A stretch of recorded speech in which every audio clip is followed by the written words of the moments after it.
지금 일본이 발칵 뒤집혔습니다. 오늘 일본 정부와 방위성 내부에서 긴급 대책 회의가 소집됐습니다. 이례적인 초비상 경보가 내려진 이유, 바로 한국이 공개한 새로운 군사용 우주 반도체 기술 때문입니다. 일본은 그동안 이 분야에서 절대 우위를 자처해왔고 한국의 기술력은 아직 자신들의 통제 범위 안에 있다고 평가해왔습니다. 하지만 이번 발표로 상황은 완전히 바뀌었습니다. 일본 조사팀이 확인한 기술 문서에는 그들이 예상하던 수준을 훨씬 넘어선 내방사선 처리 능력, 우주용 통신 안정성, 그리고 차세대 위성 핵심 칩 구조가 담겨 있었습니다. 이 기술이 실전 배치된다면 일본의 우주 전략, 경제안보, 방위산업 전반이 직접적인 충격을 받을 수 있다는 분석까지 나옵니다. 이 영상은 단순 기술 소개를 넘어 아시아 기술 패권이 뒤집히는 순간을 다룹니다. 왜 일본이 지금 이토록 흔들렸는지, 그리고 한국의 발표 한 번에 세계 질서가 어떻게 요동치게 되었는지, 지금부터 일본 언론이 공개하지 않는 일본 내부에서 일어난 이야기를 시작하겠습니다. 시작에 앞서 좋아요, 구독 눌러주시면 영상 제작에 큰 힘이 됩니다. 안녕하세요. 저는 올해 나이 55살 사카이 요시히로입니다. 일본 방위성기술정책국 국장으로 근무한 지 12년째였습니다. 제 책상 위에는 매일 아침 각국의 군사기술 동향 보고서가 쌓였어요. 미국의 차세대 전투기 개발 현황, 유럽의 위성 네트워크 구축 소식, 중국의 극초 음속 미사일 실험 결과 같은 것들이었습니다. 그런데 그날 아침 제 시선을 사로잡은 건 예상치 못한 곳에서 온 한 장짜리 보고서였어요. 대한민국이 군사용 우주 반도체 개발에 착수한다는 내용이었습니다. 저는 그 보고서를 집어들고 피식 웃음이 나왔어요. 한국이요? 반도체라는 단어 앞에 군사용이라는 수식어를 붙인 게 우스웠습니다. 물론 한국이 메모리 반도체 분야에서 어느 정도 성과를 낸 건 알고 있었어요. 하지만 그건 민수용 제품 이야기였습니다. 군사용 우주 반도체는 완전히 다른 차원의 영역이었죠. 방사선 내성, 극한 온도 변화 대응, 장기간 무결점 작동 보장. 이런 기술은 하루아침에 만들어지는 게 아니었습니다. 일본은 이미 60년대부터 이 분야에 투자해왔어요. 우리 기업들은 국제우주정거장용 부품을 납품했고 수십 개국 군사위성에 일본산 칩이 탑재되어 있었습니다. 한국이 지금 시작한다고요? 그건 마치 육상 경기에서 출발선에 막 선 선수가 이미 결승선을 통과한 선수를 따라잡겠다고 선언하는 것과 같았어요. 저는 보고서를 책상 한쪽에 치워두고 다른 서류들을 검토하기 시작했습니다. 하지만 그날 오후 방위성 7층 대회의실에서 열린 정기기술 동향 회의는 예상과 달랐어요. 참석자들은 NEC와 미쓰비시 전기의 기술임원 5명, 그리고 방위성 관계자 10여 명이었습니다. 회의 안건 중 하나가 바로 한국의 발표였죠. 회의실 분위기는 묘하게 가벼웠습니다. 누군가 코웃음을 쳤고 다른 이는 고개를 저었어요. NEC 기술이사는 한국 관련 자료를 넘기면서 얼굴에 미소를 띠고 있었습니다. 미쓰비시 측 대표는 팔짱을 낀 채 편안한 자세로 앉아 있었어요. 그 모습을 보며 저는 안심했습니다. 일본 최고의 기술진들조차 한국을 위협으로 보지 않고 있었으니까요. 회의실 테이블 위에는 한국 발표문 사본들이 놓여 있었습니다. 하지만 아무도 그걸 진지하게 들여다보지 않았어요. 몇몇은 서류를 펼치지도 않았습니다. 방위성 조달본부장은 창밖을 바라보고 있었고 경제산업성 연락관은 휴대전화를 확인하고 있었죠. 한국이라는 단어가 회의실에 등장했지만 그건 마치 날씨 이야기처럼 가볍게 스쳐 지나갔습니다.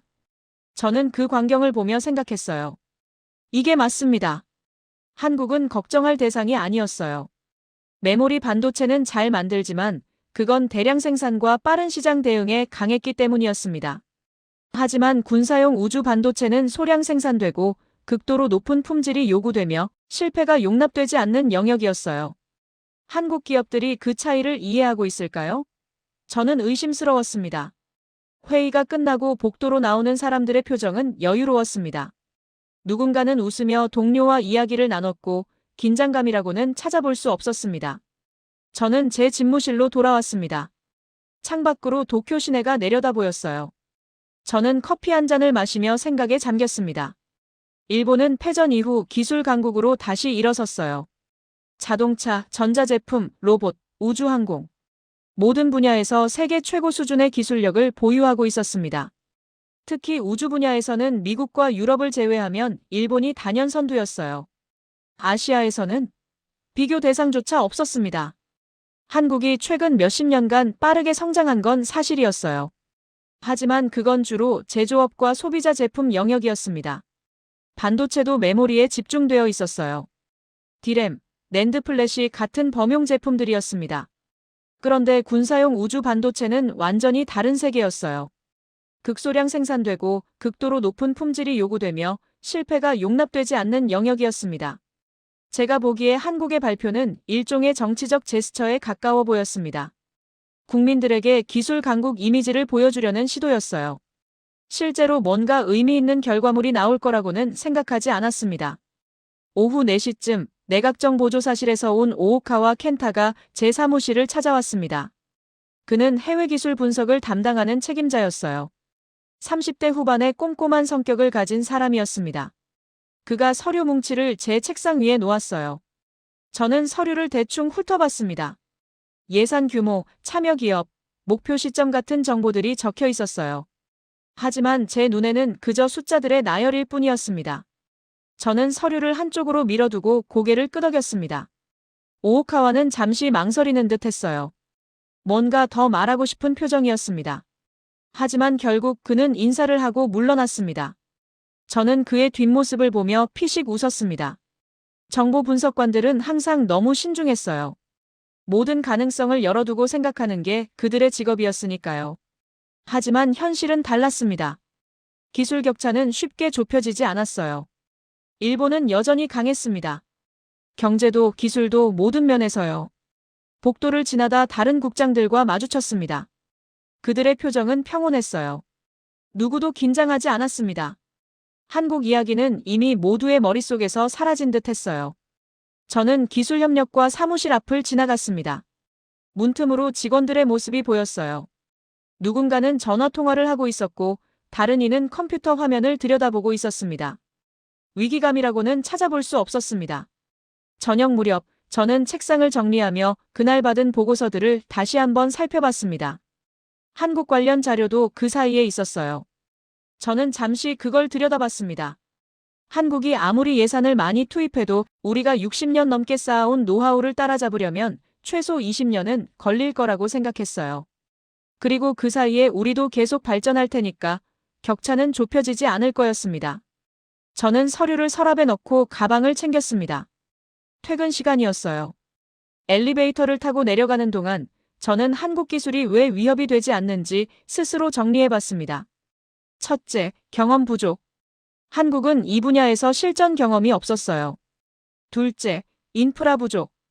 군사용 반도체는 신뢰할 수 있는 협력사 네트워크가 필수였는데 한국은 그런 네트워크를 단기간에 구축할 수 없었습니다. 셋째, 시간 부족. 기술은 하루아침에 만들어지지 않았어요. 1층 로비를 지나 건물 밖으로 나왔습니다. 저녁 공기가 시원했어요. 거리에는 퇴근하는 사람들로 붐볐습니다. 모두가 평범한 하루를 마치고 집으로 향하고 있었어요. 저는 지하철역으로 걸어가며 생각했습니다.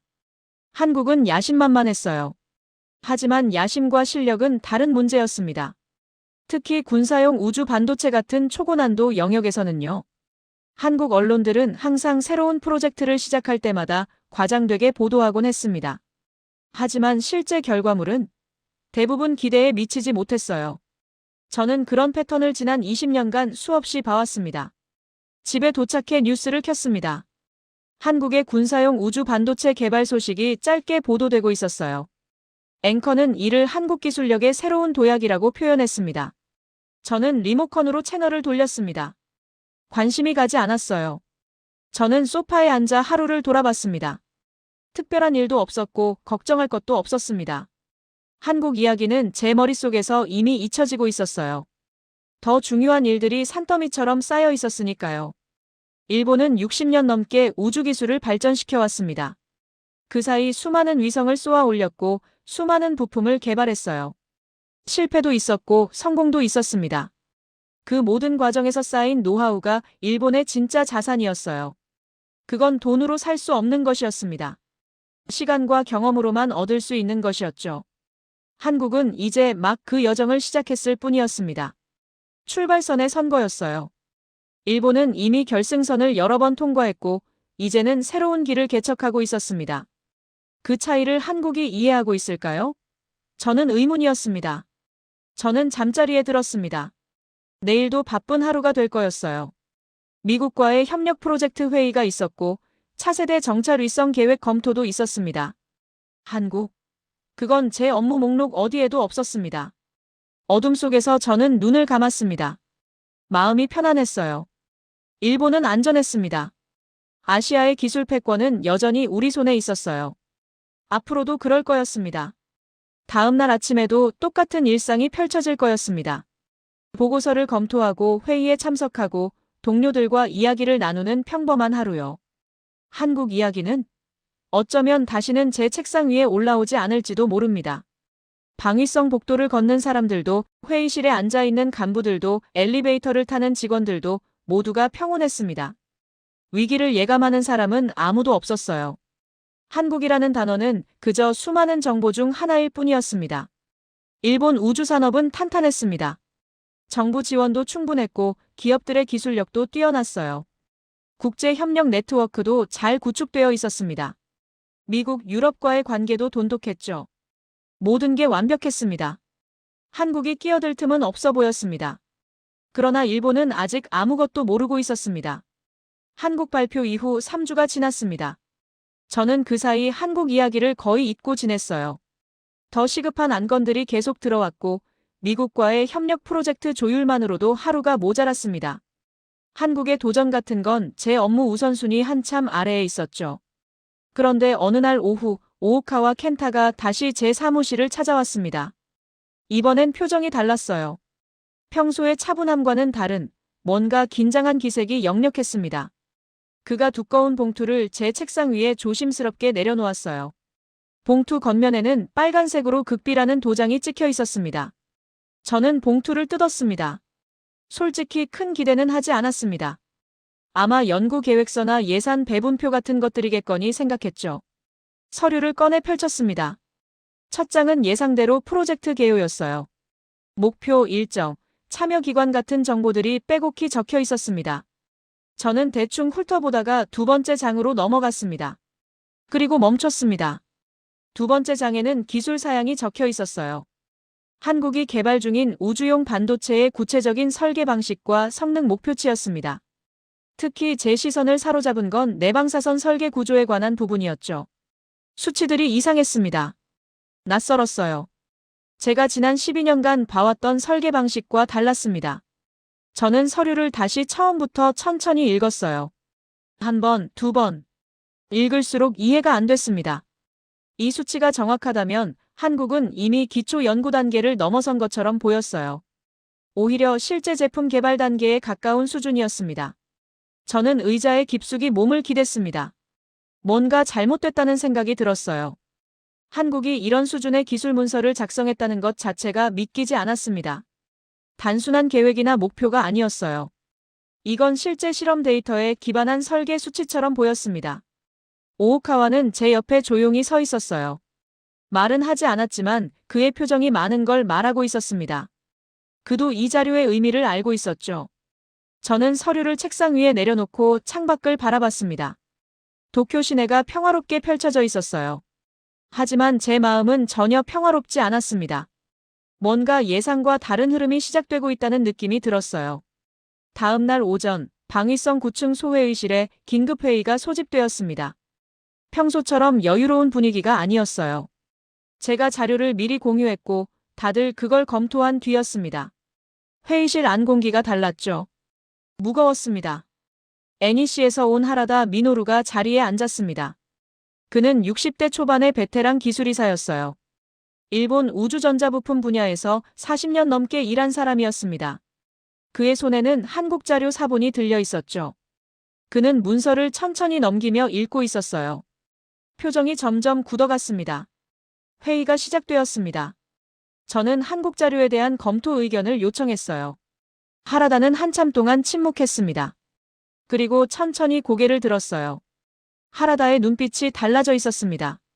평소의 여유로움이 사라지고 뭔가 신중해진 표정이었어요. 그는 서류를 펼쳐 특정 부분을 가리켰습니다. 그리고 입을 열었습니다. 말은 많지 않았어요. 하지만 그가 전하는 내용은 무거웠습니다. 한국의 설계 방식이 예상을 벗어났다는 것, 단순 연구 수준이 아닐 가능성이 있다는 것. 그의 목소리는 낮았지만 확신에 차 있었습니다. 회의실이 조용해졌습니다. 누군가 펜을 만지작거리는 소리가 들렸어요. 다른 이는 서류를 다시 펼쳐들었습니다. 미쓰비시 측 대표는 팔짱을 풀고 앞으로 몸을 기울였어요. 분위기가 바뀌고 있었습니다. 저는 하라다를 바라봤습니다. 그가 이렇게 조심스러운 태도를 보이는 건 흔한 일이 아니었어요. 40년 경력의 베테랑이 긴장하고 있었습니다. 그 사실이 제게 더 큰 불안을 안겨줬죠. 방위성 기술 기획과장이 질문을 던졌습니다. 하라다는 다시 서류를 살폈어요. 그리고 대답했습니다. 역시 말은 적었지만 내용은 분명했습니다. 한국이 우리가 생각했던 것보다 앞서 있을 가능성이 있다는 거였죠. 저는 책상을 꽉 쥐었습니다. 인정하고 싶지 않았어요. 한국이 1년도 안 되는 기간에 이렇게 진전을 보였다는 게 상식적으로 이해되지 않았습니다. 뭔가 오류가 있을 거라고 생각했어요. 자료가 잘못되었거나 우리가 잘못 해석했거나. 하지만 하라다의 표정을 보니 그런 희망적 추측이 무너졌습니다. 그는 자신의 분석을 확신하고 있었어요. 오오카와 켄타가 추가 자료를 꺼냈습니다. 한국 프로젝트의 진행 속도에 관한 정보였어요. 그는 조용히 설명했습니다. 한국이 예상보다 빠르게 움직이고 있다는 내용이었죠. 삼성과 SK가 최고급 인력을 대거 투입했고 정부 연구소들도 총동원되어 있었습니다. 저는 그 말을 들으며 불편했습니다. 뭔가 우리가 모르는 사이에 상황이 바뀌고 있었어요. 한국이 조용히 그러나 빠르게 앞으로 나아가고 있었습니다. 회의실 분위기는 여전히 조용했습니다. 아직 패닉 상태는 아니었어요. 하지만 공기가 달랐습니다. 일주일 전까지만 해도 회의실은 여유로웠죠. 누군가 농담을 던지고 다른 이가 웃었습니다. 하지만 지금은 아무도 웃지 않았어요. 모두가 서류를 들여다보고 있었습니다. 회의가 끝났습니다. 사람들이 하나둘 자리를 떴어요. 하지만 발걸음이 무거워 보였습니다. 복도로 나가는 사람들의 표정도 평소와 달랐죠. 누군가는 동료와 작은 목소리로 이야기를 나눴고 다른 이는 휴대전화를 꺼내 어디론가 전화를 걸었습니다. 저는 혼자 회의실에 남았습니다. 창밖을 보며 생각에 잠겼어요. 이건 뭔가 잘못됐다는 느낌이 계속 들었습니다. 한국이 이렇게 빨리 발전할 수 있다는 게 상식적으로 이해되지 않았어요. 기술 개발에는 시간이 필요했습니다. 수많은 실패와 재시도가 필요했죠. 그런데 한국은 그 과정을 건너뛴 것처럼 보였습니다. 혹시 우리가 모르는 뭔가가 있는 걸까요? 한국이 비밀리에 오래전부터 준비해온 건 아닐까요? 아니면 어디선가 기술 이전을 받은 걸까요? 머릿속이 복잡했습니다. 저는 다시 서류를 펼쳤습니다. 한국의 설계 수치를 하나하나 들여다봤어요. 읽을수록 낯설었습니다. 우리가 사용하는 방식과 달랐어요. 접근법 자체가 다른 것 같았습니다. 일본은 중복회로 방식으로 신뢰성을 높였는데 한국은 소재 차원에서 접근한 흔적이 보였어요. 새로운 방식이었습니다. 우리가 생각하지 못한 방법이었죠. 그게 더 불안했습니다. 한국이 단순히 일본을 따라하는 게 아니라 독자적인 길을 가고 있었으니까요. 저는 책상에 서류를 내려놓았습니다. 눈을 감고 생각했어요. 일본이 절대적 우위를 가지고 있다는 확신이 흔들리고 있었습니다. 아직 무너진 건 아니었어요. 하지만 균열이 생기기 시작했습니다. 작은 균열이었지만 무시할 수 없는 크기였죠. 저는 사무실로 돌아왔습니다. 책상에 앉아 한국 자료를 다시 펼쳤어요. 처음 봤을 때는 대수롭지 않게 넘겼는데 지금은 달랐습니다. 한 줄 한 줄이 무겁게 다가왔어요. 오후 내내 저는 자료를 검토했습니다. 다른 업무는 손에 잡히지 않았어요. 한국 이야기가 머릿속을 가득 채우고 있었습니다. 3주 전만 해도 전혀 신경 쓰지 않았는데 지금은 그게 제일 걱정이었죠. 저녁 무렵 저는 창밖을 바라봤습니다. 해가 지고 있었어요. 도쿄 하늘이 주황빛으로 물들고 있었습니다. 아름다운 풍경이었지만 제 마음은 복잡했습니다. 뭔가 이상했습니다. 무엇이 이상한지 정확히 설명할 수는 없었어요. 하지만 분명히 뭔가 어긋나고 있었습니다. 우리가 예상했던 흐름과 다른 방향으로 상황이 흘러가고 있었죠. 저는 휴대전화를 꺼내 메시지를 확인했습니다. 오오카와에게서 온 메시지가 있었어요. 한국 관련 추가 정보가 들어오면 즉시 보고하겠다는 내용이었습니다. 저는 답장을 보냈어요. 계속 주시하라고요. 그날 밤 집에 돌아와서도 잠이 오지 않았습니다. 계속 한국 자료가 머릿속을 맴돌았어요. 그 수치들, 그 설계 방식, 그 모든 게 제 예상을 벗어나 있었습니다. 저는 침대에 누워 천장을 바라봤습니다. 어둠 속에서 생각했어요. 혹시 제가 한국을 너무 과소평가한 걸까요? 아니면 일본이 너무 안주한 걸까요? 그런 생각들이 꼬리에 꼬리를 물었습니다. 하지만 아직 결론을 내릴 수는 없었어요. 이건 단지 초기 자료일 뿐이었습니다. 한국이 정말로 이 수준까지 올라왔는지는 더 지켜봐야 했어요. 섣부른 판단은 금물이었습니다. 저는 눈을 감았습니다. 피곤했어요. 하지만 마음은 편하지 않았습니다. 뭔가 시작되고 있다는 느낌이 들었거든요. 무엇이 시작되는지는 몰랐지만 분명히 뭔가 움직이고 있었습니다. 다음 날 아침 출근길 지하철에서 신문을 봤습니다. 경제면에 작은 기사가 실려 있었어요. 한국 우주기술 개발 관련 소식이었습니다. 기사는 짧았지만 제 눈에는 크게 보였어요. 방위성에 도착하자 복도 분위기도 조금 달라져 있었습니다. 사람들의 걸음이 빨라진 것 같았어요. 표정도 평소보다 진지했습니다. 한국 이야기가 조직 내부로 퍼지기 시작한 거였죠. 저는 제 사무실로 들어갔습니다. 책상 위에는 새로운 보고서가 쌓여 있었어요. 그중 하나가 또 한국 관련 자료였습니다. 저는 한숨을 쉬었습니다. 이제 한국은 무시할 수 있는 존재가 아니었어요. 적어도 제 눈에는 그렇게 보였습니다. 저는 의자에 앉아 보고서를 펼쳤습니다. 읽기 시작했어요. 한 줄 한 줄이 무거웠습니다. 한국이 조용히, 그러나 확실하게 앞으로 나아가고 있었습니다. 무언가 이상했습니다. 분명히 이상했어요. 하지만 어디가 어떻게 잘못된 건지 아직 명확하지 않았습니다. 저는 그저 느낄 수 있을 뿐이었어요. 뭔가 예상과 다른 흐름이 시작되고 있다는 걸요. 그러나 이 충격은 시작에 불과했다. 한국 자료가 들어온 지 일주일이 지났습니다. 저는 그 사이 밤잠을 설쳤어요. 매일 아침 출근하면서 혹시 오늘은 다른 소식이 들어오지 않을까 기대했지만 현실은 정반대였습니다. 한국에 관한 정보는 계속 쌓여갔고 그 내용은 하나같이 불길했어요. 그날 아침 제 휴대전화가 울렸습니다. 차관실에서 걸려온 전화였죠. 목소리가 평소와 달랐어요. 긴장감이 묻어났습니다. 지금 즉시 차관실로 오라는 내용이었습니다. 긴급 회의라고 했어요. 저는 서류 가방을 들고 차관실로 향했습니다. 복도를 걸으면서 가슴이 두근거렸어요. 좋지 않은 예감이 들었습니다. 차관실에 들어서자 이미 여러 사람들이 모여 있었습니다. 경제산업성에서 온 나카무라 히데키 국장도 보였어요. 내각정보조사실의 오오카와 켄타도 자리하고 있었죠. 그리고 NEC의 하라다 미노루도 긴급 소집되어 있었습니다. 분위기가 심상치 않았어요. 다들 표정이 굳어 있었습니다. 평소 여유롭던 얼굴들에 긴장이 가득했죠. 차관도 평소와 달리 딱딱한 표정이었습니다. 회의가 시작되었습니다. 오오카와가 자리에서 일어났습니다. 그의 손이 미세하게 떨리고 있었어요. 프로젝터가 켜졌고 화면에 복잡한 도표들이 나타났습니다. 한국칩의 상세 사양과 테스트 결과들이었습니다. 오오카와는 조용히 설명을 시작했어요. 한국은 현재 시제품 제작 단계에 진입했다고 했습니다. 우리가 예상했던 것보다 2년 빠른 진전이라고 했죠. 회의실이 조용해졌습니다. 제 심장이 빠르게 뛰기 시작했어요. 화면의 숫자들을 응시했습니다. 믿고 싶지 않았지만 데이터는 명확했어요. 한국의 성능 수치가 일본 현용 제품과 동등하거나 일부 항목에서는 초과한다는 내용이었습니다. 오오카와의 목소리가 회의실에 울렸습니다. 작동 온도 범위, 방사선 내성, 전력 효율. 모든 항목에서 한국이 우주 환경 요구 조건을 충족하고 있었어요. 그 순간 저는 현실을 부정하고 싶은 충동을 느꼈습니다. 이건 뭔가 잘못된 정보일 거라고, 한국이 과장한 수치일 거라고 생각하고 싶었어요.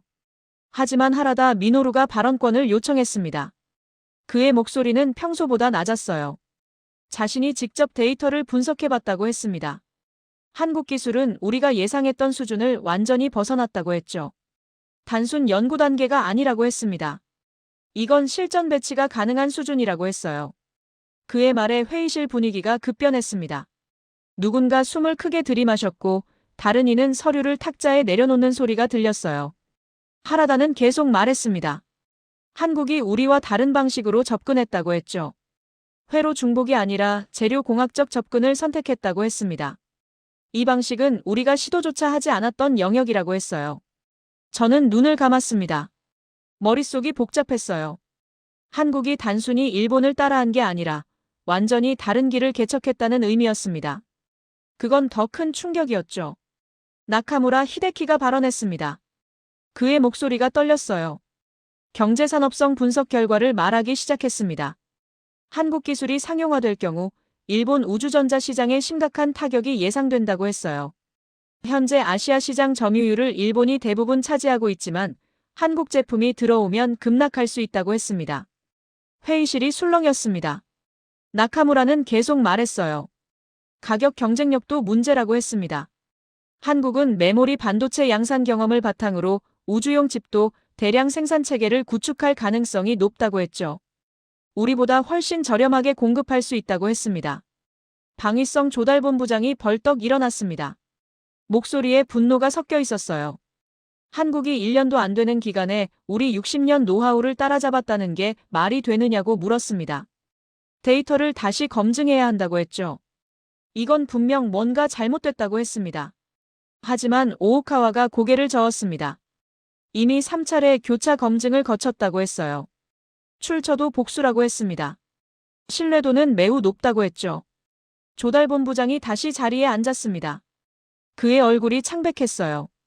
경제산업성 차관이 끼어들었습니다. 이건 단순한 기술 문제가 아니라고 했어요. 국가 안보와 직결된 사안이라고 했습니다. 우리가 우주전자 분야에서 주도권을 잃으면 방위산업 전체가 흔들린다고 했죠. 회의실이 다시 소란스러워졌습니다. 여러 사람들이 동시에 말하기 시작했어요. 누군가는 추가 조사를 주장했고 다른 이는 한국 기술 유출 가능성을 제기했습니다. 또 누군가는 정부 차원의 대응이 필요하다고 목소리를 높였죠. 저는 그 혼란 속에서 아무 말도 할 수 없었습니다. 머릿속이 하얘졌어요. 수십 년간 쌓아온 확신이 무너지는 느낌이었습니다. 일본이 절대적 기술 우위를 가지고 있다고 믿었는데 그 믿음이 한순간에 흔들리고 있었어요. 차관이 손을 들어 정숙을 요구했습니다. 하지만 회의실은 쉽게 조용해지지 않았어요. 긴장과 불안이 공기를 가득 채우고 있었습니다. 하라다가 다시 입을 열었습니다.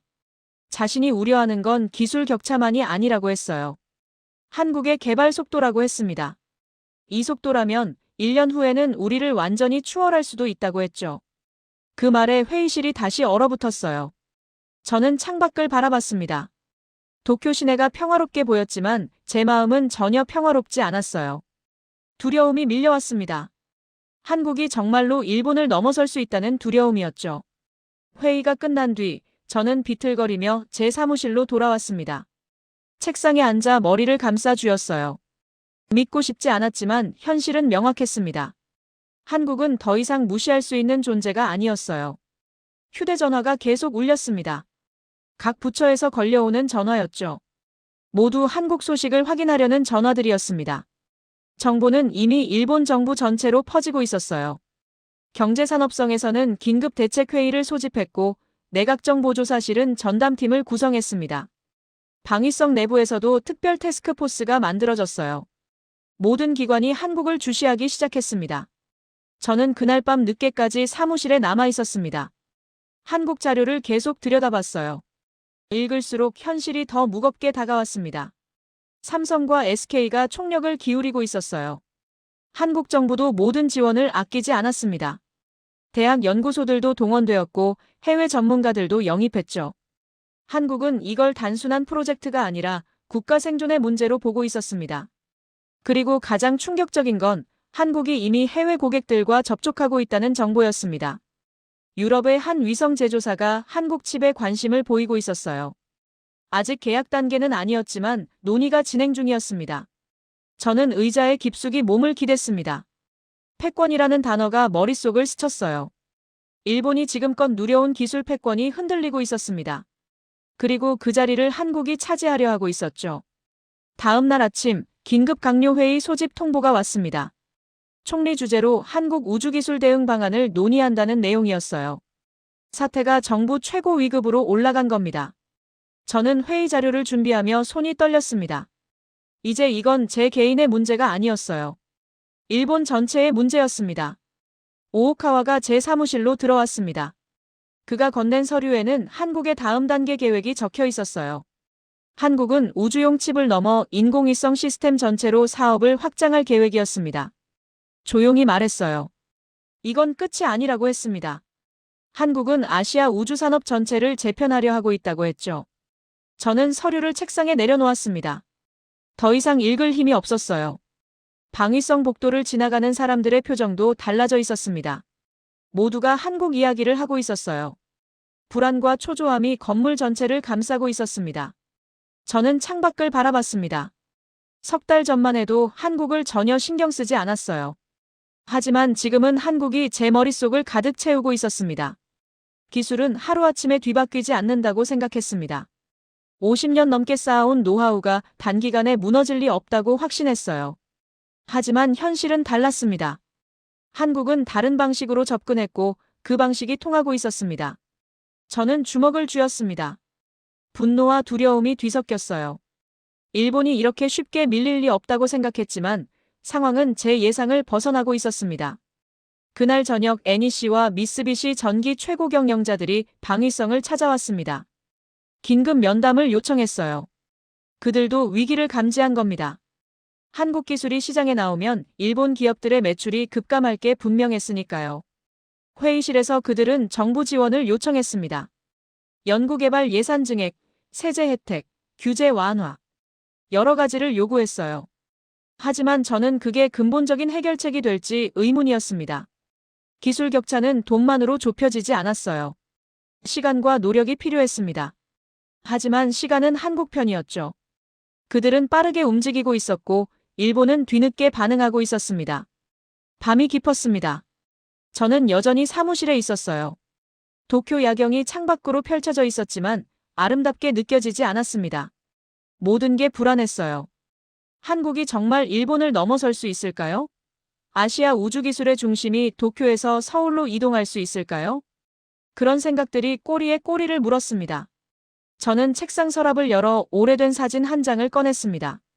20년 전 일본 최초 우주실험실 발사 기념 사진이었어요. 그때는 모두가 자신감에 차 있었습니다. 일본이 아시아를 이끌 거라고 믿었죠. 하지만 지금은 모든 게 흔들리고 있었습니다. 그 자신감이 오만이었을까요? 안주가 문제였을까요?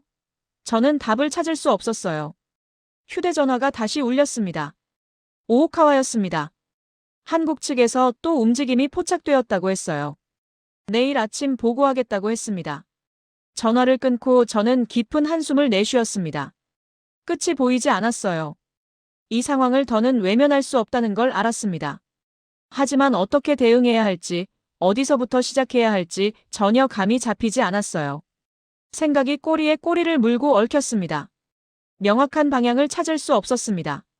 그러나 일본을 향한 압박은 이제 막 시작되고 있었다. 강요회의가 끝난 다음 날, 방위성 12층 전략회의실에 긴급 소집 명령이 떨어졌습니다. 저는 회의 자료를 들고 엘리베이터에 올랐어요. 거울에 비친 제 얼굴은 지쳐 보였습니다. 지난 한 달간 제대로 잠을 자지 못했거든요. 회의실 문을 열자 이미 20명 가까운 사람들이 자리하고 있었습니다. 방위성, 경제산업성, 외무성, 내각정보조사실 관계자들이었어요. 모두의 표정이 무거웠습니다. 산부 때보다 더 짙은 불안이 회의실을 감싸고 있었죠. 저는 회의 주재자석에 앉았습니다. 손이 떨렸어요. 이번 회의의 목적은 명확했습니다. 한국을 어떻게 막을 것인가?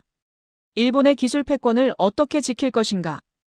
회의가 시작되었습니다. 외무성 국제협력국장이 먼저 발표에 나섰어요. 우리는 국제우주기구에 한국기술 검증을 요청했다고 했습니다. 안전성과 신뢰성에 대한 재평가가 필요하다는 명분이었다고 했죠.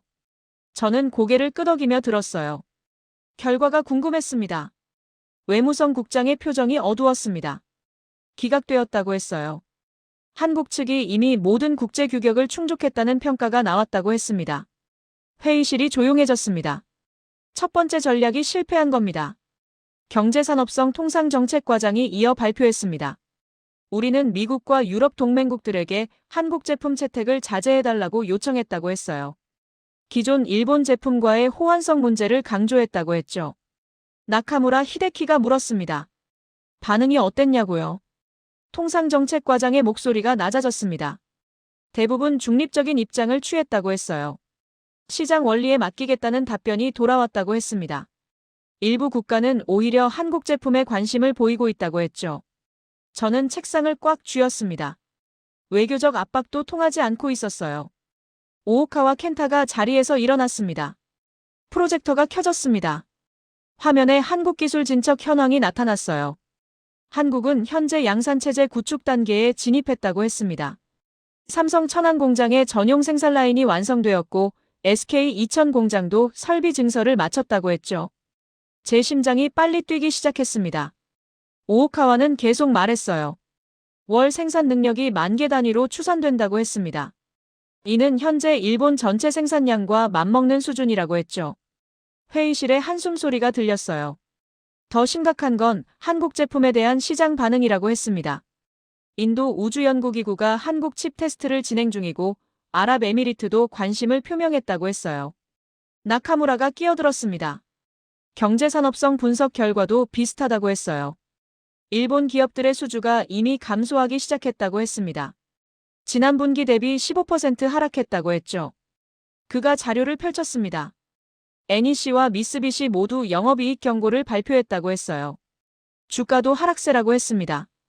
투자자들이 한국 기술을 위협으로 인식하기 시작한 거라고 했죠. 저는 눈을 감았습니다. 산업 기반이 흔들리고 있었어요.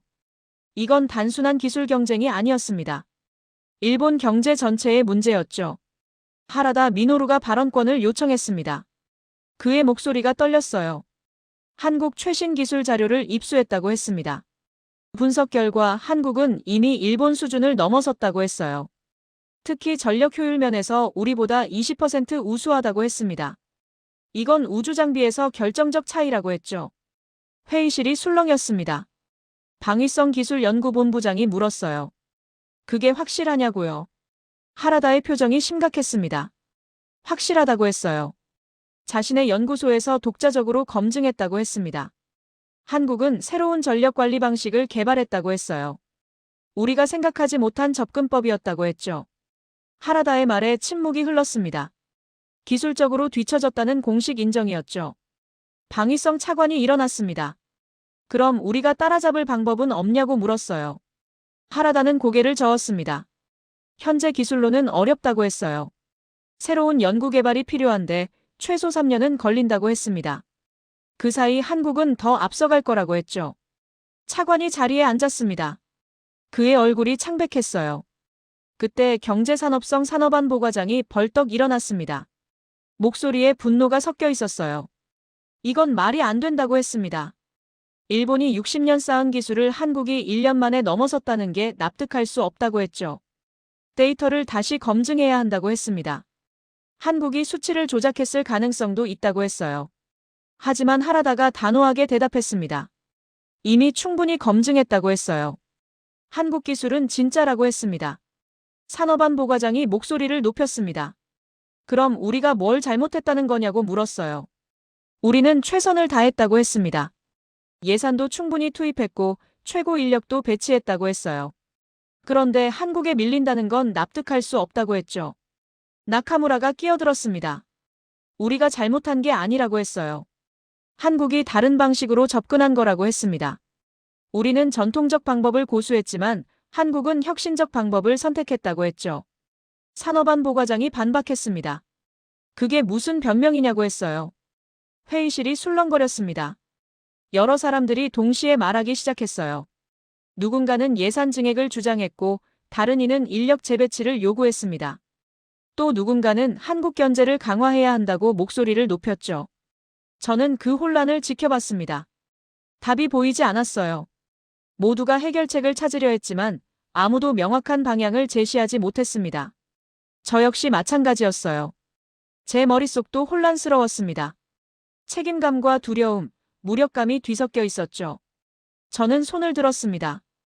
회의실이 천천히 조용해졌어요. 감정적으로 대응해서는 안 된다고 말했습니다. 현실을 직시해야 한다고 했죠. 한국은 우리 예상을 뛰어넘었다고 했어요. 이건 사실이라고 했습니다. 우리가 인정하든 안 하든 현실은 변하지 않는다고 했죠. 회의실이 다시 조용해졌습니다. 누군가 물었어요. 기술적 위협이 될 수 있다는 말이냐고요. 저는 신중하게 답했습니다. 아직 단정하기는 이르다고 했어요. 하지만 무시할 수 없는 움직임인 건 분명하다고 했습니다. 회의실 분위기가 무거워졌습니다. 이제 한국은 더 이상 웃어넘길 수 있는 대상이 아니었어요. 오오카와가 조심스럽게 말했습니다. 한국 기술이 특정 임계점에 도달한 것으로 보인다고 했어요. 임계점이라니 무슨 의미냐고 누군가 물었습니다. 오오카와가 설명했습니다. 한국이 이제 독자적으로 시장을 개척할 수 있는 수준에 이르렀다는 뜻이라고 했어요. 더 이상 일본을 따라오는 입장이 아니라고 했습니다. 오히려 새로운 기준을 만들어가고 있다고 했죠. 그 말에 회의실이 얼어붙었습니다. 저는 창밖을 바라봤어요. 도쿄 하늘이 흐렸습니다. 마치 제 마음처럼요. 저는 천천히 말했습니다. 지금까지 우리가 시도한 모든 방법이 통하지 않았다고 했어요. 국제기구 압박도 외교 채널도 산업 견제도 효과가 없었다고 했습니다. 한국은 조용히 그러나 확실하게 앞으로 나아가고 있다고 했죠. 나카무라가 고개를 끄덕였습니다. 한국은 우리와 싸우지 않았다고 했어요. 그냥 자기들 길을 갔다고 했습니다. 그게 더 효과적이었다고 했죠. 회의실에 무거운 침묵이 흘렀습니다. 저는 책상 위 서류를 내려다봤어요. 한국 기술 현황, 시장 점유율 변화, 일본 기업 피해 현황. 모든 자료가 같은 이야기를 하고 있었습니다. 일본이 밀리고 있다고요. 회의가 끝난 뒤 저는 혼자 회의실에 남아 있었습니다. 창밖을 보며 생각에 잠겼어요. 일본은 수십 년간 아시아 기술의 중심이었습니다. 모두가 일본을 따라왔죠. 하지만 이제 그 구도가 흔들리고 있었어요. 한국이라는 새로운 중심이 생겨나고 있었습니다. 저는 처음으로 인정해야 했습니다. 지금까지의 방식으로는 한국을 막을 수 없다는 사실을요. 외교적 압박도 산업적 견제도 기술적 경쟁도 통하지 않았습니다. 한국은 다른 게임을 하고 있었어요. 일본과 경쟁하는 게 아니라 새로운 표준을 만들어가고 있었습니다. 그리고 시장이 그들을 따르기 시작했죠. 저는 사무실로 돌아왔습니다. 책상에 앉아 한국 자료를 다시 펼쳤어요. 읽을수록 그들의 전략이 명확해졌습니다. 한국은 일본을 이기려 하지 않았어요. 그냥 더 좋은 제품을 만들려 했습니다. 시장의 요구에 집중했죠. 가격과 성능, 신뢰성과 효율성. 모든 면에서 균형을 맞췄습니다. 반면 일본은 무엇을 했나요? 기존 방식을 고수했습니다. 전통을 지켰죠. 하지만 시장은 전통이 아니라 혁신을 원했습니다. 저는 의자에 깊숙이 몸을 기댔습니다. 피곤했어요. 육체적으로도 정신적으로도요. 다음 날 오후 NEC 하라다가 다시 방위성을 찾아왔습니다. 표정이 심각했어요. 솔직히 말하겠다고 했습니다. 현재 일본 기술로는 한국을 따라잡기 어렵다고 했어요. 우리가 방향을 완전히 바꾸지 않는 한 격차는 계속 벌어질 거라고 했죠. 방향을 바꾼다는 게 무슨 의미냐고 물었습니다. 하라다가 대답했습니다. 기존 방식을 버리고 완전히 새로운 접근이 필요하다고 했어요. 조직 문화도 연구 방식도 모든 걸 바꿔야 한다고 했습니다. 저는 잠시 침묵했습니다. 그게 가능할까요? 수십 년간 쌓아온 시스템을 하루아침에 바꿀 수 있을까요? 시간이 얼마나 걸리냐고 물었습니다. 하라다가 대답했습니다. 최소 5년이라고 했어요. 그것도 모든 게 순조롭게 진행된다는 가정 하에서라고 했죠. 5년. 그 사이 한국은 얼마나 더 앞서갈까요? 저는 계산하고 싶지 않았어요. 하라다가 자리를 떠난 뒤 저는 혼자 남았습니다. 사무실이 조용했어요. 너무 조용했습니다. 저는 창밖을 바라봤습니다. 해가 지고 있었어요. 도쿄 하늘이 주황빛으로 물들고 있었습니다. 일본의 시대가 저물고 있는 걸까요? 한국의 시대가 시작되는 걸까요? 그런 생각이 머릿속을 맴돌았습니다. 인정하고 싶지 않았어요. 일본이 이렇게 쉽게 밀릴 리 없다고, 반드시 방법이 있을 거라고 믿고 싶었습니다. 하지만 현실은 냉혹했습니다. 지금까지의 모든 대응이 실패했어요. 앞으로도 같은 방식으로는 통하지 않을 게 분명했습니다. 그러나 나는 아직 마지막 결론을 내릴 수 없었다.